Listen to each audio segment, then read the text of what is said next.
खूप जड गोष्टी उचलल्या ना की माझी कंबरच दुखते. म्हणून मी ठरवलं की एक हायड्रॉलिक जॅक बनवायचा. हायड्रॉलिक जॅक म्हणजे काय माहिती आहे का?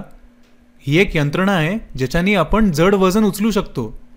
म्हणजे जास्ती अंतरावरती आपण जर का कमी दाब दिला तरी कमी अंतरावरती आपण वजनदार गोष्ट हलवू शकतो. शब्दांमध्ये अडकू नका, कसं करायचं ते दाखवतो. बनवणं फार अवघड नाही आहे. पाहिजे फ्लेक्झी ट्यूब, आईस्क्रीमच्या कांड्या, कॉपर वायर, सिरिंजेस, पुठ्ठा आणि एक दाभण. पहिले आपण एका सिरिंजमध्ये फ्लेक्झी ट्यूब अडकूया घट्ट. त्यामध्ये आपण थोडं रंगीत पाणी भरू. रंगीत पाणी पाहिजे असं काही नाही, पण दिसायला सोपं आहे म्हणून आम्ही रंगीत पाणी वापरतोय. फ्लेक्झी ट्यूबच्या दुसऱ्या बाजूला आपण दुसरी सिरिंज लावूया. आता आपण एक सिरिंज जर का दाबली तर ती दुसऱ्या सिरिंजला ढकलेल आणि ओढली तर खेचेल.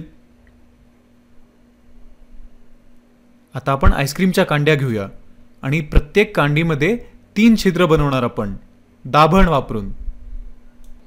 म्हणजे दोन्ही टोकांना एक एक भोक आणि मध्यभागी एक, अशा 8 कांड्या तयार केल्या आपण. पहिले घेऊ 2 कांड्या. एकाच्या मधनं आपण कॉपर वायर घालूया आणि तीच वायर दुसऱ्याच्या मधनं काढूया आणि मग वायर वळवून घेऊ म्हणजे ती निघणार नाही.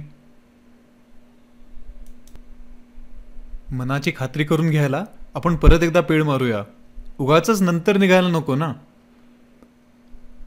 आता या कांड्या आपण अशा हलवू शकतो कात्रीसारख्या आणि मग एकमेकांना अजून जोडू शकतो. ह्या आहेत 6 कांड्या जोडलेल्या. म्हणजे आपण खालच्या कांड्यांना दाबलं की बाकी कांड्या वर सरकतात किंवा उठतात, उड्या मारतात. आता आपण ह्या सगळ्यांना एकत्र जोडून हायड्रॉलिक जॅक बनवूया.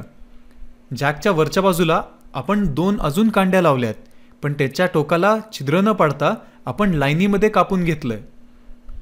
आणि जॅकच्या खालच्या बाजूला आपण सिरिंजेस लावणार. ह्याला आपण सगळ्या बाजूनी नीट बघून घेऊया. दिसायला किती छान दिसतो ते बघा ना.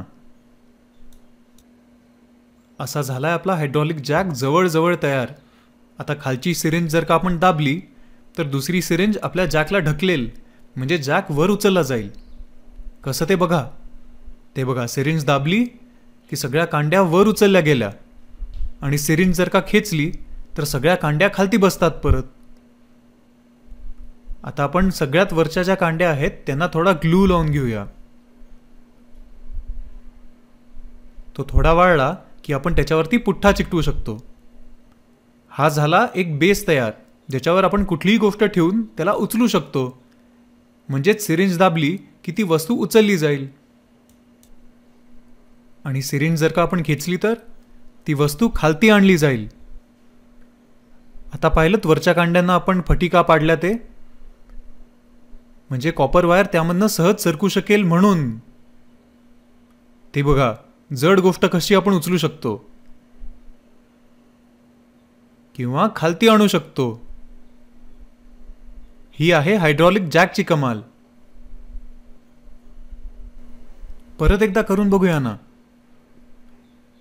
प्लंजर दाबून आपण वस्तू उचलून बघू किंवा प्लंजर खेचून खालती आणूया.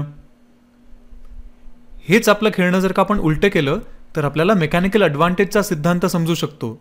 म्हणजे जास्ती अंतरावर आपण कमी दाब दिला तर कमी अंतरावरती आपण वजनदार गोष्ट उचलू शकतो. म्हणजे आता आपली कंबर नाही दुखणार आणि ह्याच्याबरोबर खेळता पण येऊ शकेल.